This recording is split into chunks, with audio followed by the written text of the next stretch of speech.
Buonasera. Thank you all for coming. My name is Mathew Ingram, and I'm the moderator today. Excuse me if my voice is a little hoarse. I had dinner with a bunch of lovely Italian journalists last night, and we spoke for about 4 hours, and it was very loud. And I think that's more, I spoke more last night than I have in about 2 years. So yeah, voice is a little sore. Anyway, welcome to the panel. The topic is journalistic business as usual is a disaster for democracy and civilization. So just a lighthearted kind of fun panel. Yeah, if that's not what you were expecting, you're in the wrong panel. So I'm going to introduce, hopefully, Dan Gillmor, who's currently in Japan, I believe.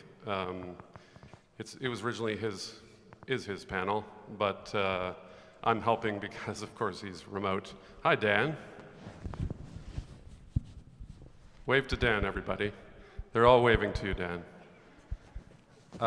So, Dan, I wanted you to kind of give us an intro to the topic, something I think you've thought a lot about.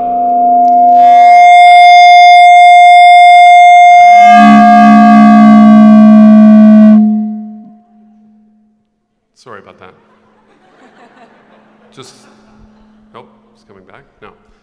So Dan, if you could give us an introduction to this topic, the theme, what you had in mind when you set it up, and then we'll go to our guests.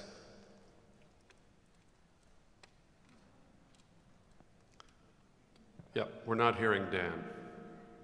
Hang on. Try again. There we go. Okay.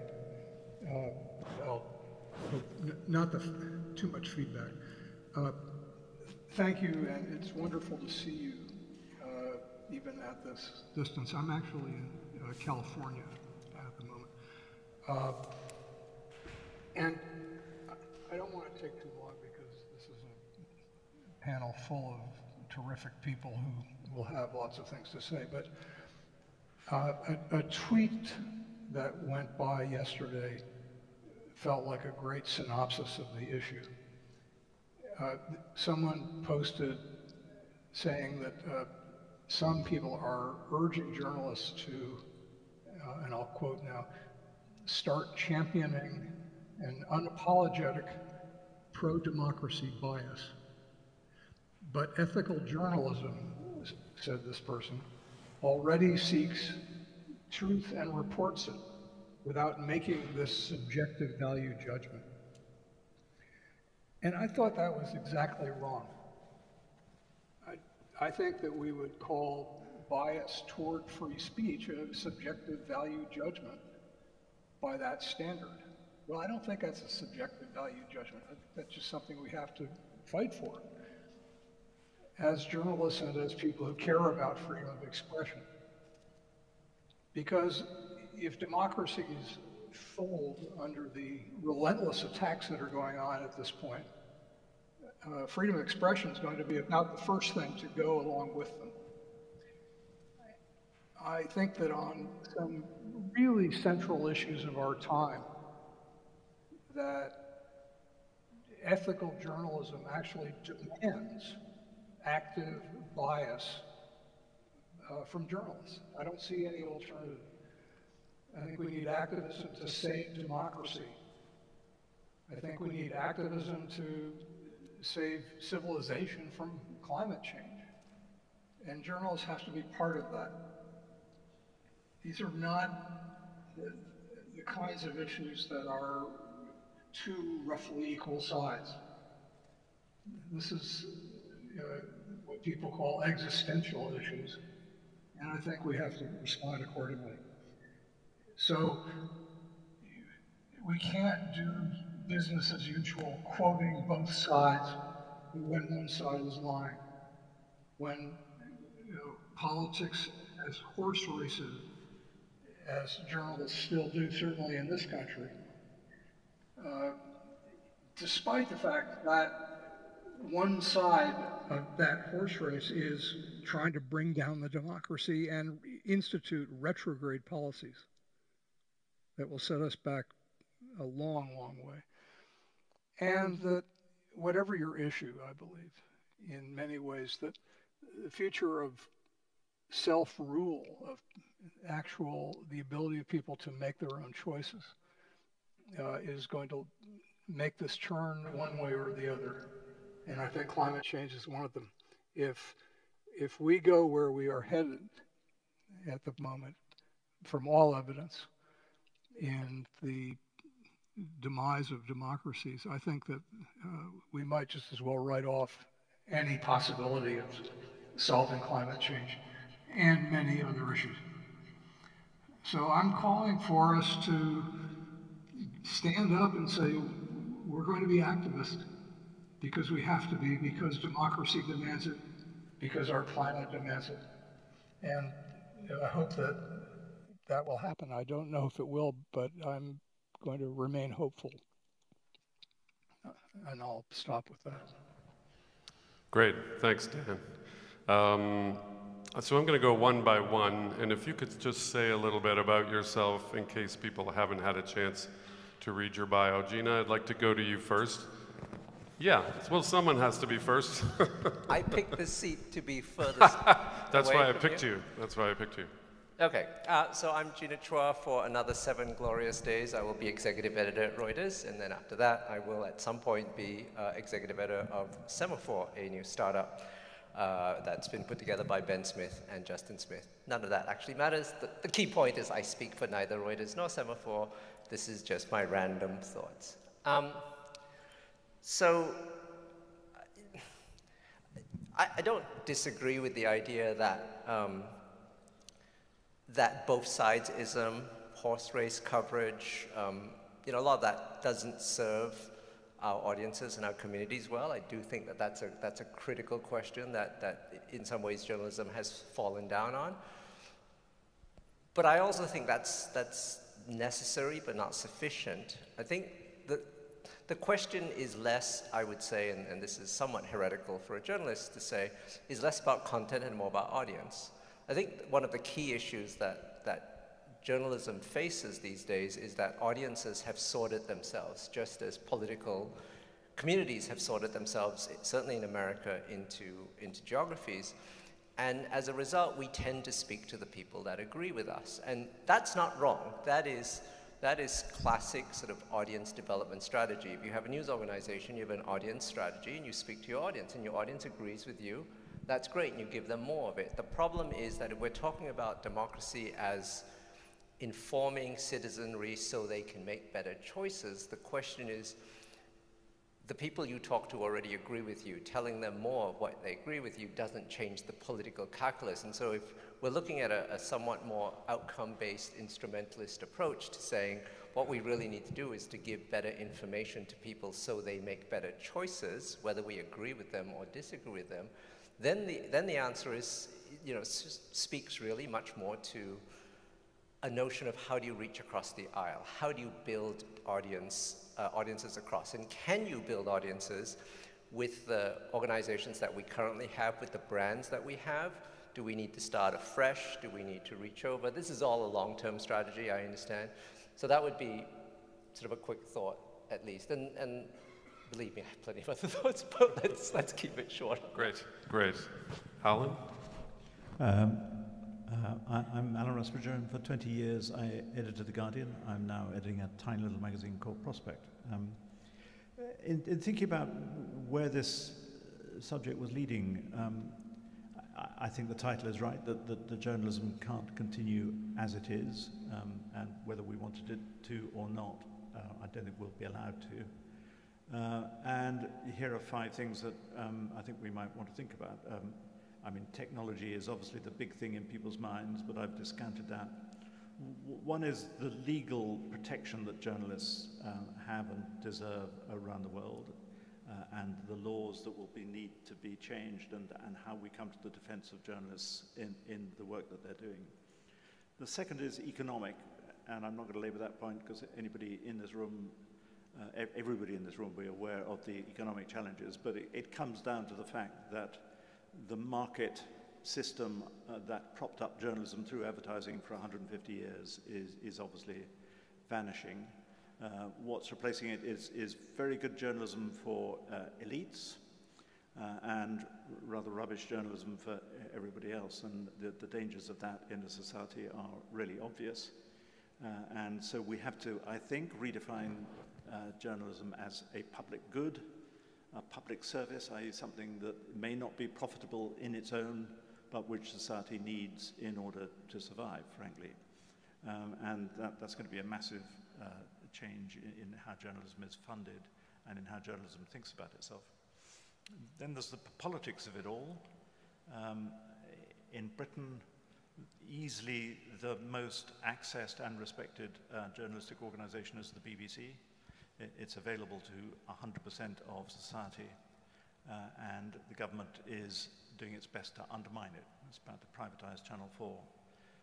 And this is a pattern across the world of a tax on public service broadcasting, which depends on a non-market form of support and wants to undermine the free and universal access, free inverted commas, because of course there's a form of taxation, but universal access to information. And so politicians can do something about this, and it's curious why they don't want to. There's the whole business of media literacy and whether we're doing enough, stroke anything, to prepare a generation of youngsters to negotiate and navigate their way through the rapids that are going to face them in terms of understanding information and its importance. And finally, there's the editorial changes. And I think all these things come down to what is journalism in the public interest. And I've seen lots of codes that ramble on for pages about what the public interest is, but there are very few crisp, satisfactory definitions. And yet we know that as journalists, if we're going to get the kind of support that I need, that I mentioned tonight, that we need, we'll only do it if the audiences and readers recognize this as being a public good and being in the public interest. And I think that's going to be a big transition for a lot of journalists, because the market rewards for journalism often rewarded things that weren't greatly in the public interest.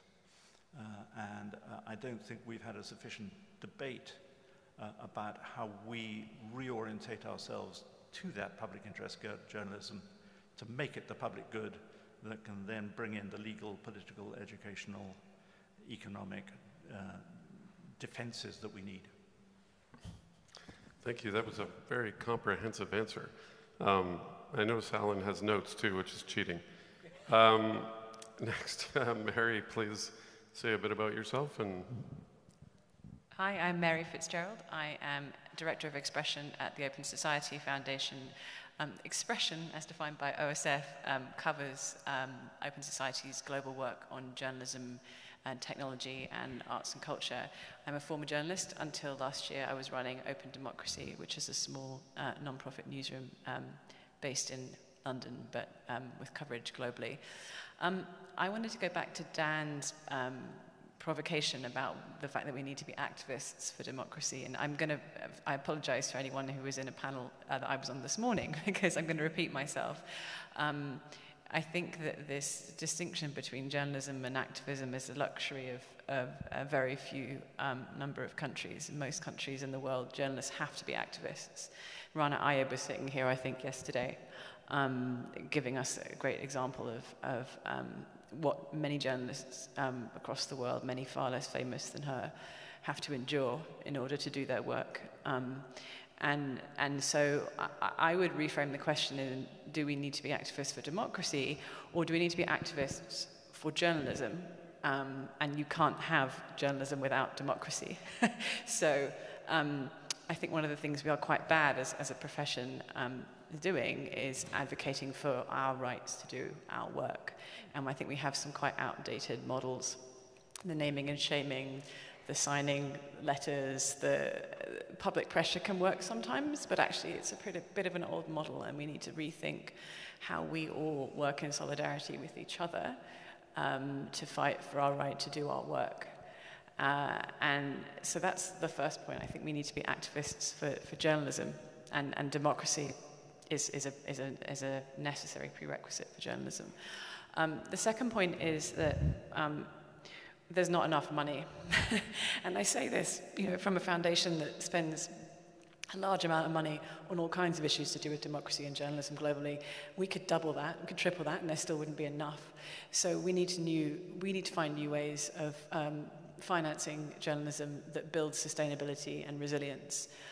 That was something that has been a discussion that we've been having this week. We can pour more and more money into this, but we need to find ways and models for not only content creation, but the distribution of content, the infrastructure that supports journalism to be more resilient and sustainable. One of the reasons I joined Open Society is that for a very long time ran a struggling non-profit newsroom with not enough money. And many of the things I wanted to build at Open Society was shared infrastructure. So I would have given my right arm to share a really good HR person with another organization, and or a great finance person, and the pooled legal defense, which I think is actually one of the things that is coming together well, and I think there are some really interesting models out there for that. So the first point is we have to be activists for journalism. The second, we need much more money, but we need new ways of leveraging money to build sustainability and resilience. And the third is we need to redefine what we think of as journalism in some really key ways. We stand for facts, we stand for truth. Fact-based reporting is always going to be really, really important. But how we tell those stories and who we work with to surface stories, I think needs a bit of a rethink as well. Some of the best stories we did at Open Democracy, the key actors and players were the lawyers or the activists we worked with to uncover facts. We worked with a fantastic organisation called Foxglove to sue the UK government over its secret deals with Palantir. We worked with fantastic women's rights organisations that led us to this crazy network of crisis pregnancy centres that were deceiving women and girls all over the world about their reproductive choices and options. So much of what we surfaced and so many of the stories that landed best involved partnerships with other organizations, other people, other disciplines. So I think redefining what we think of as journalism and who we work with to produce stories, as well as how we tell stories, is also a really key piece of this. Great. Thank you all very much. Dan, I'm going to go back to you, and I'm going to bring up just something Gina said. If we are activists, if we are taking a side, and whether it's climate change or politics, are we in danger of just preaching to the choir? Are we in danger of isolating ourselves in a way and just talking to people who already agree with us? I'm getting a bad echo. There is already this disengagement from journalists by people who have chosen a certain side here. Certainly in America, the people who want to bring things down and to do another America than the one we have, they don't trust us anyway. We've already lost them. I don't see any easy way to get them back. I think that a long-term approach to that, however good idea that is, and it is a good idea, isn't going to work at this point. We don't have much time. And I would also, I want to vehemently agree with something that Mary said, which is that in many parts of the world, the act of doing journalism is an act of activism. And that this is kind of a discussion for the privileged part of the world that still has democracy, but we really are in some danger. I don't see any way to persuade the adherents of the Murdoch family's products to believe anything at this point, unless evidence causes them some problems. So I guess the problem I have with that is if we write off a large chunk of the population in any country, I'm not just thinking of the US, if if we effectively say they're lost or we can't convince them, then, I mean, they're part of a democratic country. Like we can't just move on without them, can we? No, we can't. We can do things at the local level to establish that we are all people and that we are all neighbors and citizens. That may be the only way we're going to make this work. I think at the national level, it's almost impossible at this point. And I'll give you an example. There's an online group for my little town south of San Francisco that is moderated by a guy who has one rule, which is no national politics. And as a result, people who do not agree with each other on political issues work well together to do things that help us make things better in our town. I think we have to replicate that. I just don't see how journalism per se can try to, if it means that we have to say, well, you may have a point when they don't have a point, when they're lying to us, I don't see how that works. I don't have a good answer to your question. That's unfortunate. I was hoping you would have a solution. No, I wasn't. I wanted to sort of talk a bit about, you mentioned, Mary, I think, that we need to move beyond just simple fact-checking, the things that we, I guess, think of as the bedrock parts of journalism. I don't know about anybody else, but I was impressed by the amount of fact-checking that occurred before Donald Trump was elected, and yet it appeared to have no impact whatsoever. And so I wondered whether, in my view, we say facts to people and they're reacting emotionally. And so we're actually talking two completely different languages. So do you have a solution for that? You can describe in a couple of minutes. I think there's a lot in that. I mean, there's a lot of research out there that shows that just telling people why they're wrong or why they're incorrect or why something they believe is incorrect does not work. In fact, it can do harm. It can entrench positions. There's plenty of research out there that shows that. I come from a country that was torn apart by a referendum decision, and believe me, the conversation did not get better. It got worse and worse and worse. But I can't remember who it was. Gina, you were and I in this conversation. I don't want to... I want to credit the person who said this, but somebody said the other day that what the trouble with the left and the right is that on the left, the right talks to audiences, right, meets audiences where they are, talks to them about issues that they care about, and the left talks about things, policy, the things that we think you should know. So, or progressives, decide, right, this is the topic, this is the policy area. I'm kind of mangling this story, but they compared it to being on a really, really bad long date. Where, can you correct me, because I'm mangling it. I mean, I'll go back to Dan's point, right? And Dan is right. When you have people talking about local issues, when they're not, when the debate isn't about pedophiles or Donald Trump or whatever it is, that's how you build trust, right? I mean, one of the reasons I think that trust has eroded is the erosion of local journalism, at least again in the U.S. I think that trust gets built at a local level. I think it is difficult to tell, half the population or a third of the population that essentially they're idiots. It doesn't really help change minds. I think it was a comment which is incredibly inaccurate but very good, so I'll use it anyway, which is Brian Seltzer said something about, when you ask for what the weather report is, you don't actually care if it comes from CBS or it comes from Fox, because you can see the weather.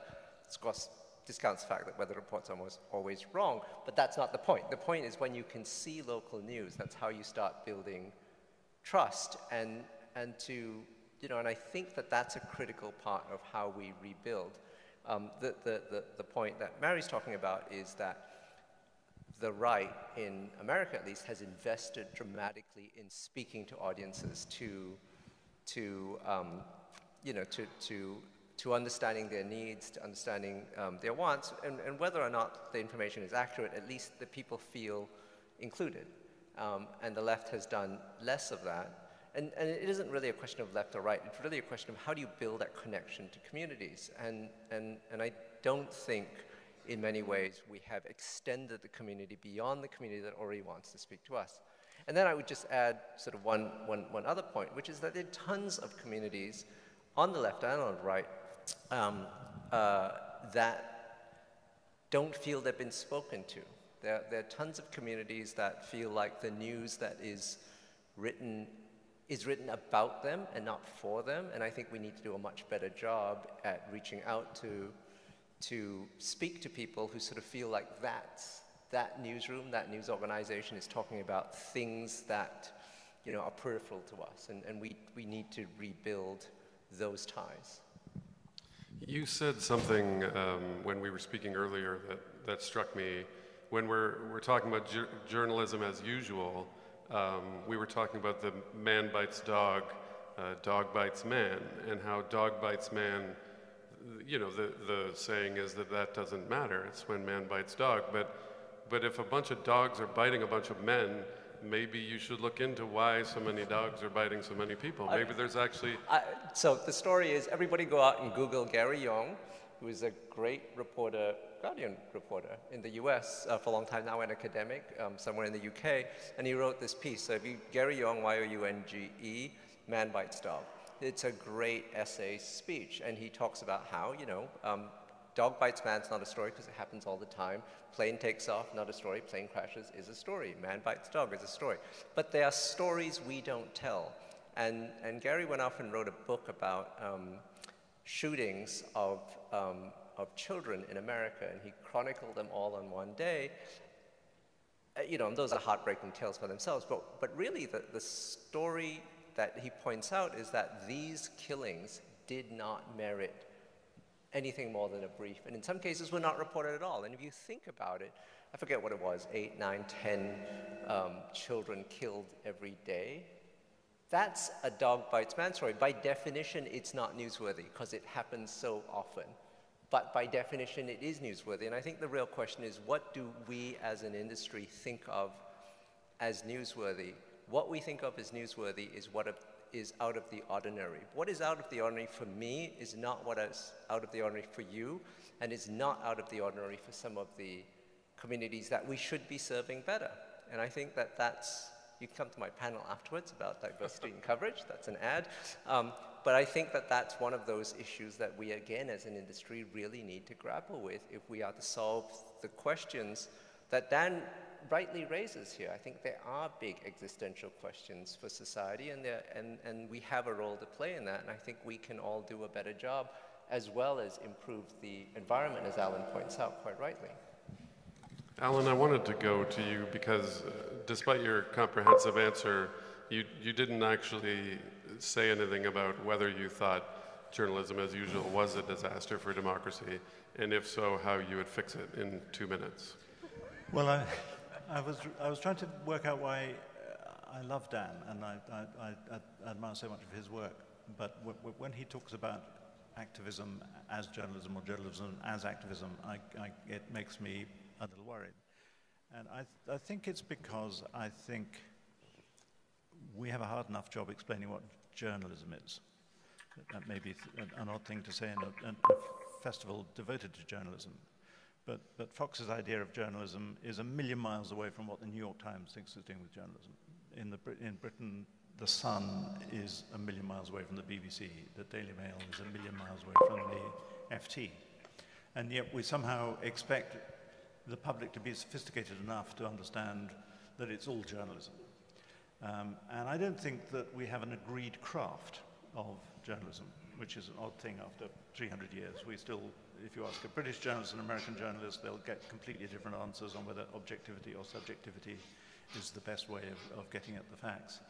So if you toss into that, oh, by the way, there's this thing called activism, which is also journalism, that makes me worried, because I think it confuses the picture still more. And I think we have to be a bit more precise about what is the core craft of journalism that would make people believe that what we do is a uniquely valuable system to helping democracy, or Dan's passion, my passion, making people believe that climate change is real. And to introduce activism, which seems to me a different activity from journalism, something it can overlap, is going to confuse the picture more. As if that wasn't confusing enough, when we say that you must respect us as journalists because we are the unique practitioners of this craft, profession, whatever we want to call it, we can't even agree on that. We live in a world now in which millions of other people, billions of other people can do acts of journalism. One of the great acts of journalism in the last 2 or 3 years was a teenager holding her phone and videoing the murder of George Floyd. She wasn't a journalist, but that was the most profound act of journalism. And at the moment, journalists are feeling tremendously beleaguered and in a kind of lager where they despise social media and want to try and convince people that we're on a different platform and that we have unique skills. And yet, I think we underestimate the difficulty of just untangling that one word, journalism. Great. So Dan, I'd like to go back to you because I'm pretty sure Alan took issue with at least part of your thesis. Do you have a response? Yeah, I do. I have to say that my audio cut out right after he said, now I really like Dan's work, but... That was the most important part. But I think having known Alan a long time, I think I know what he said. And do you want me? I did pick it up I think I picked it up at the end. The fact that this is a fairly amorphous word, journalism, at this point, because of the fact that anyone can participate in the process that leads to other people being informed about things that matter, and in fact do so. And I think that his point about if we get it mixed up, what activism and journalism is, that confuses the public, that's a problem. The work I've been doing the last decade or so is in the media literacy area, where we try to help people be less confused but also participate. That being literate is not just being a good consumer, but also being a good creator, which we all are in today's social media world. And I just wanted to say one thing about Dog Bites Man. That's a framing for the world where there's journalism as big entity telling all the little people what's going on. And I come back to this idea of locally things are very different. If someone on your block is bitten by a dog, that's really big news. And it's even bigger news if it was your dog.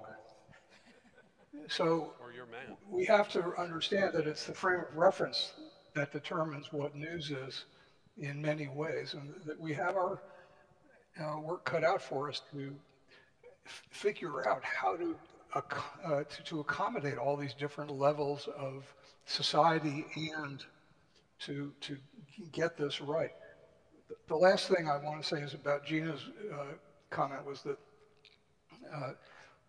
I do think we have to go where people are. I don't want to write off people who think that the election was stolen. And I think there are common issues where we can find agreement, and that where we listen to each other on other issues, we can find the places where we do see a problem together. It may not be everything, but we can at least reach out to each other and talk. And I'm willing to do that anytime, but I think journalists have to be rigorous in trying to protect the planet and the very thing, as Mary said, that makes journalism possible, which is a free society.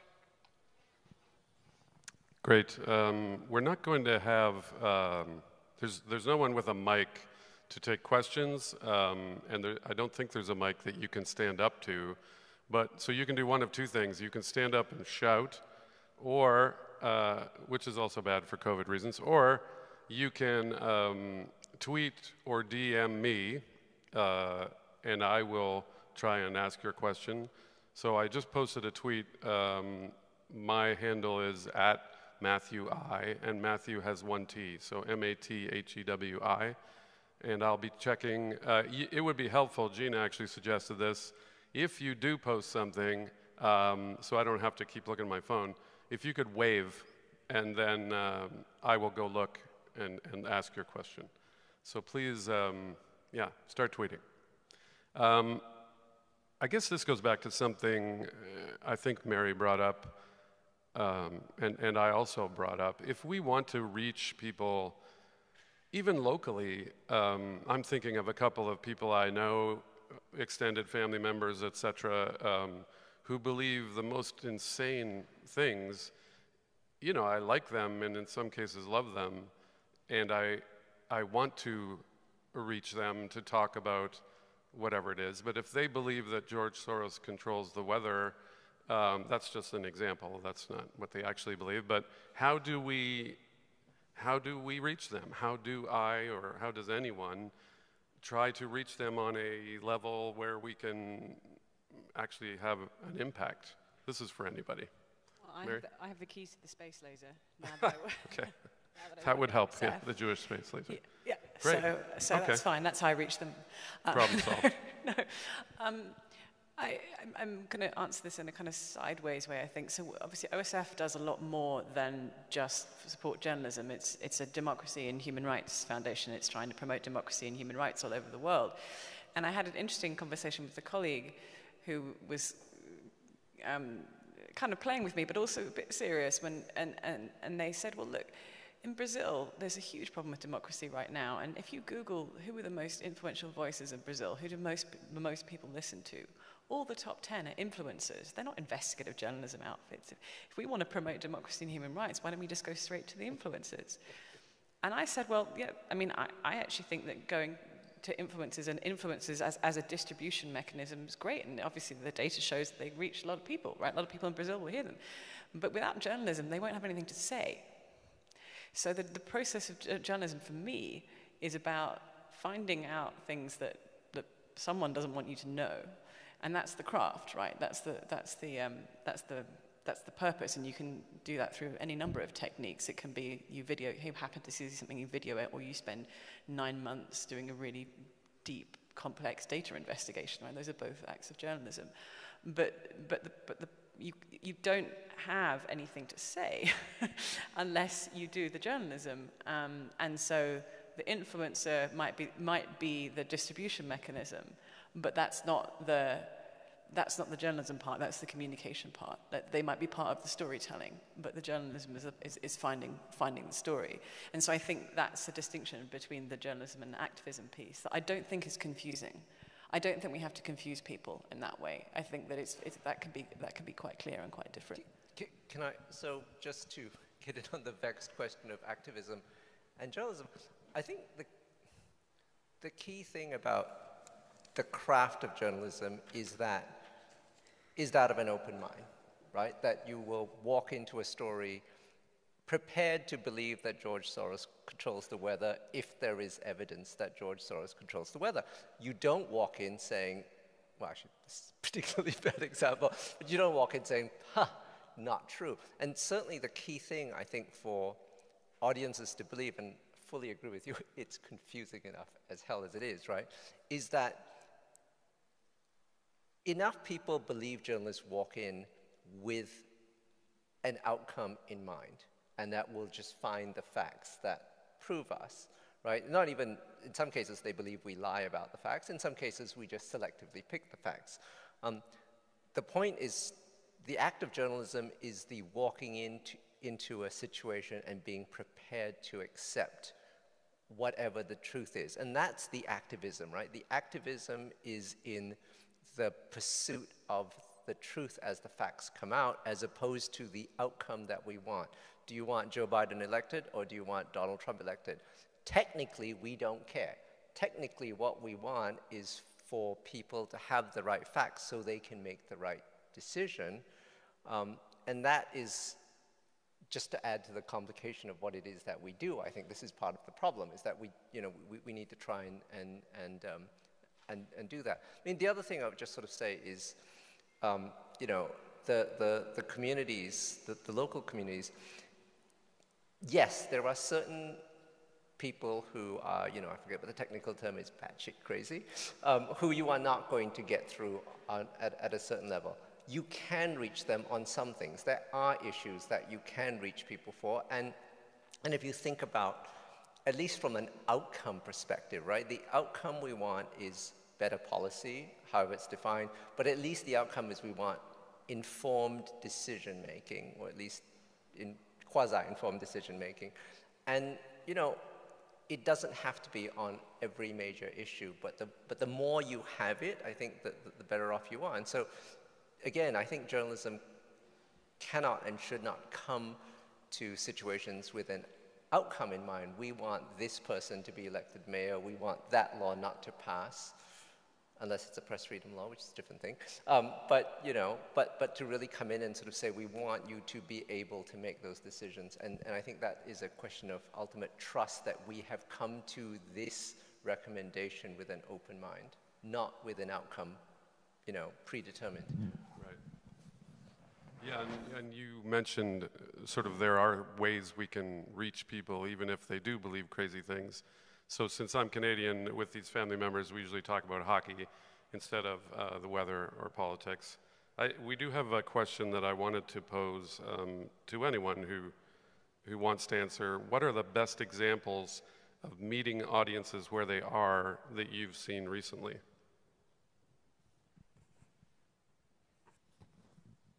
I'm going to steal one from Marina Walker, who's going to be on, again, my panel right after this. Another ad for you. So it's unfair to Marina, but whatever. So Marina does fantastic work at the Pulitzer Center for Crisis Reporting. And one of the things that they did do was, they did a story about essentially water debt. Companies who are overcharging or trying to gouge people for payment for water in Chicago. And they understood that their audience was never going to go to a website and read this story. And so they wound up printing up QR codes on, I forget what the number is, I'm going to make it up because she's not here, I hope, 18,000 cards, mailed them to all the people that they had in their database of people who had been overcharged, and made sure they had that. So with a smartphone, they could read the story. I'm going to say Venezuela, but close enough. In another place, they wound up, just because they knew, again, people had no power in many cases, no ability to read the story, they just paid for huge signs that had the stories up and pasted them up on the walls, and had people come, and there were stories of people standing there and reading those stories. So, I mean, that's distribution. That's a great idea. But it is reaching communities and giving them information without sort of assuming that we've done the content. It's good. And there are examples, certainly, of reaching communities in terms of what they're interested in. But these are examples of reaching communities through distribution. Alan, sure. I haven't used Telegram for a long time, and something made me look at my Telegram app today, and there were 230 messages from Zelensky.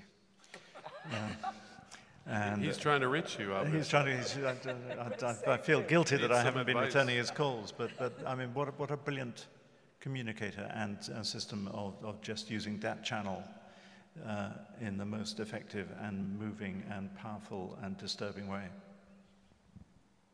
I'll use quite an old school example, which is being reinvented, which is that you don't always have to have your own distribution platform if you're doing journalism.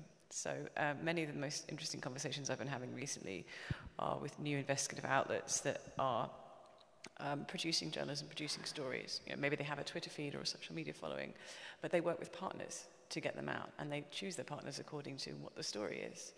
And that was something we did at Open Democracy a lot when we were investigating the financing of the Brexit campaign. We would often place stories with right-wing Brexit-supporting outlets because we wanted to engage audiences that were different from the ones that engage with us on our website and in our filter bubbles. So picking the right media partner, even very traditional media partners, is sometimes the right thing to do justice to your story. You can't just put it on Facebook then, you mean? I can't remember the last time I was on Facebook. I haven't closed my Very account. smart. Yeah, but Very it's been smart. a long time. Good for you. Dan, I don't want to leave you out. Do you have any examples that you want to talk about, reaching people where they are? There are lots of examples of projects that are, and some of the ones you've just heard are great. And I think that we ought to do lots of these experiments, but I think it falls into a larger umbrella for me, which is that we don't listen very well to each other. And if we don't do that, we're not going to get any of this right in the end. Listening doesn't mean agreeing. It means trying to find out why they believe that. And sometimes asking somebody, this is not an original insight, by the way, but asking people, how do you know that, can lead to a fascinating conversation. Now, you can't do this at scale, obviously, because we're human, but we can do this more often with the things that we look at and think are important. I think that's a good way of going to where people are. Great. We have another one that, this is probably more than we have time for, but how do you convince journalists who are used to striving for balance and objectivity to abandon that frame set and choose to be activists without feeling that they are betraying their oath to the profession? Pretty easy question. Anyone? Dan, do you want to take that one? Sure. Alan? Okay, Dan. Well, Objectivity. Oh, go ahead, Alan. I'm not sure I would want to persuade them, because maybe I'm getting too old, but I do think actually if we build the craft of journalism up from facts, I mean, let's start with facts and let's see if we can agree on facts, and if we can find facts that bridge all those kinds of divides. So I think I wouldn't go out of my way to be persuading journalists to ditch the notion of objectivity, though, you know, I see all the arguments for being open about our own biases and prejudices. Okay, Dan? I think Alan said it well. Objectivity is a unicorn that doesn't exist in the real world. Nice thing to strive for, and we should try very hard to be fair and accurate and thorough and independent and transparent about what we do. And you put all that together, it's something like objectivity, but it doesn't mean covering both sides when one side is lying. I mean, I think the only thing I would add, I mean, and I don't disagree. I mean, lies are lies, and you don't print lies for the sake of printing lies. I mean, every now and then, you know, it's the president, and you kind of have to say what he says, because that's, you know, it's an important person, and they've said that, so you need to report that. I think that the notion of balance is not, please go find someone on the other side and quote them, because that's not helpful to anybody. I think the notion of balance is make the best case for the other side. And, you know, however you do that, right? And if they happen to have no case, well, make the case that they, you know, at least that this is the best argument that side has. It is completely unsupported by facts. I mean, I think that's okay. I think the notion of let's find somebody with a nice title that will have a nice quote in my story, that's not useful. But I do think, as with, you know, every, you know, 9,000 word investigative story should have in there solid couple of paragraphs that say, this is the counter-argument. You should look at this counter-argument before you believe us. And I think that is the balance that we should strive for. Give the other side as good a chance as possible. But isn't that just both sidesism? Isn't that the kind of thing that, no? I think both sidesism is the, you know, I've got a quote on this side and let's go get a quote on that side. I think I think that's true, both sidesisms. I think the notion that you would simply sort of say, you know, the other side says, you know, it won't be a nuclear war, but they're lying, is not helpful either, and I know that's a caricature, so that's not what I meant, Dan. But I do think it's important to be able to say the other side's argument is this, the counter-narrative is this. A fair number of people believe it, and I think, I mean, depending on how far you want to go, it's a lie, or you want to say it's just completely unsupported by facts, so that these are the these are the counterpoints to each of those counterpoints. I think you have to at least hear the voice and let people hear that argument and poke holes in it if you want, or if you can. And I guess the only thing I would say is that disinformation researchers that I've spoken to say that doing that helps spread the thing that you are trying to fact check. Yeah, I know, it's a tough world. No, I mean, look, yes, I don't have a good solution, because not having it also just opens you up to bias to say, well, yeah, but then you never even reflected my view. Right? Also, I have worked in activism and advocacy as well as journalism. There was one role I did which was an activism and advocacy role.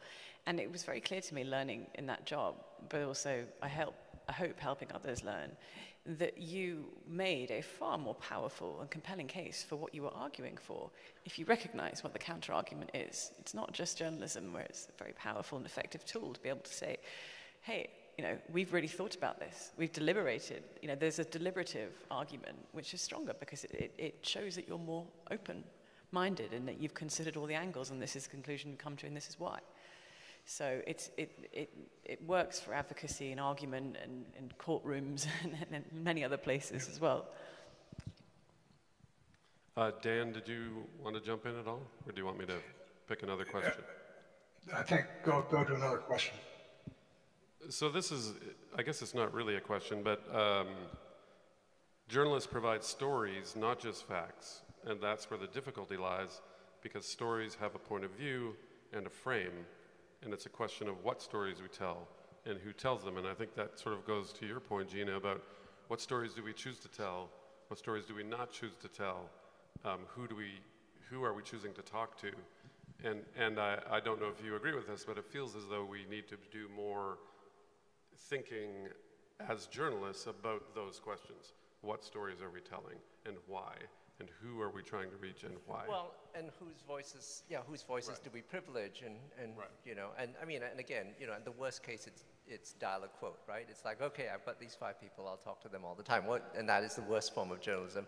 But even at the best form of journalism is a room full of people sitting around discussing what today's news budget is. The people that used to do that used to be a certain demographic. They all, and again, no ill intent, right? They were all good people, intending to do the best for their communities, but they did have a particular lived experience. And, and there's a whole chunks of the world that are not covered. I remember one of the best things about BuzzFeed, and I don't say this because Ben's going to be my boss, back in the day, BuzzFeed created an LGBT bureau around the world. I mean, 7 people or something like that. Huge part of the human condition. Well, okay, reasonably large part of the human condition.